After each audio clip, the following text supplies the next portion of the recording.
welcome to day 24 of my yoga challenge. Today we are doing dolphin pose.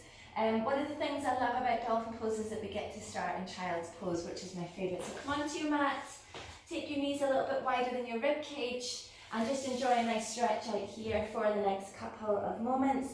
Allowing your forehead to touch down onto your mat, spreading your fingers nice and wide. And if you like to, you can come high up onto the fingertips and just allow the chest to drop down.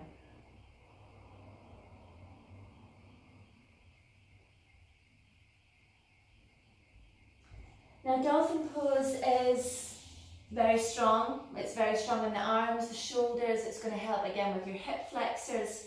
But what I like about it the most is that it really tones your core muscles. So the front of the core, the back of the core.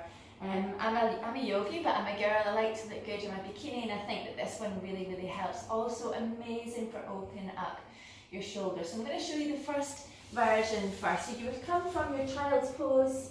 Let the elbows drop down onto the floor, but I want you to make sure that you can grasp the outside edges of your elbows here. I don't want them to be touching. I want you to be able to wrap your hands all the way around.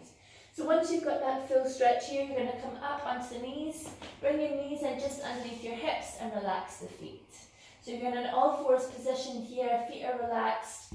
All we're going to then do is take the hands out in front, interlace the fingers, keeping both thumbs really nicely squeezed together.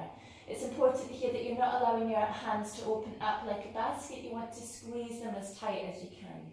So this is where the core work starts to come in. First of all, rather than sinking down into your shoulders, I want you to really press down into your elbows and into the forearms, almost like you were arching into the shoulder blades here. You're really open into the back of the shoulder blades. And this is the position that we want to keep throughout this whole pose. Now once you're ready, keeping your core muscles nicely pulled in, you're going to breathe in nice and deep. And as you exhale, pressing down into the hands, into the elbows, you're going to lean forwards and allow the chin to come down towards the floor. And then you're going to inhale as you pull back. Now you can come back to all fours, but I like to stretch it all the way back.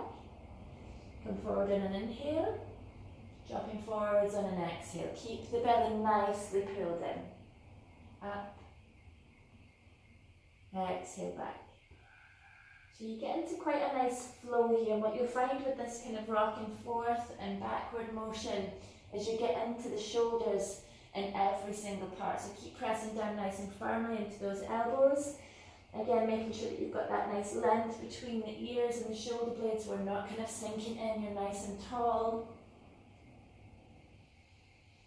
And exhale, you can come back, release the hands and take that nice stretch back out in child's pose again. Now if you feel as if that was enough on your shoulders and on your core, just keep doing that one for a couple of days until you get used to it. Even though I can do the stronger versions of the poses, I like to start like this and build my way up anyway. I think it's nice to kind of give yourself a little bit of a warm up. So you could take that as your warm up. If you want to come with me a little bit further, again you're going to start by stretching out the hands.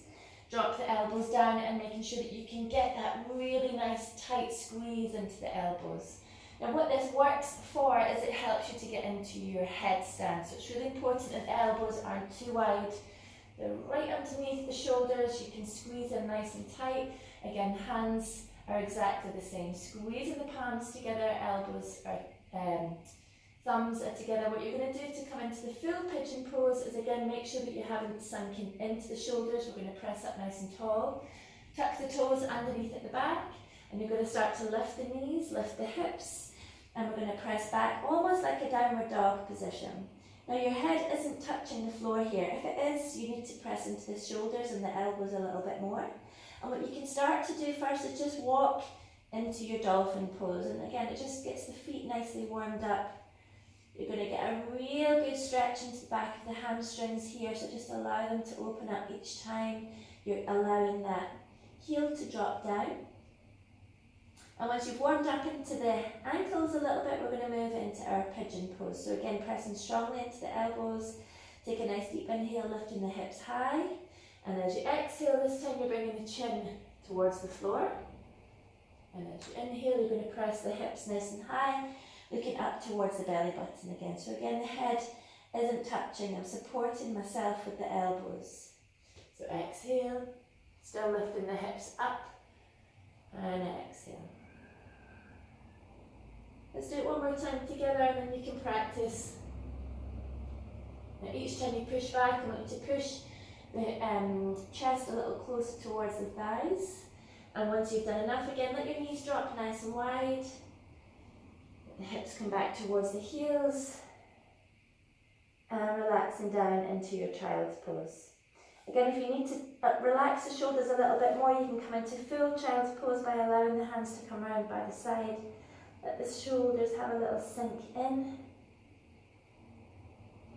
And when you're ready, you would just press up into the fingertips. Slowly does it.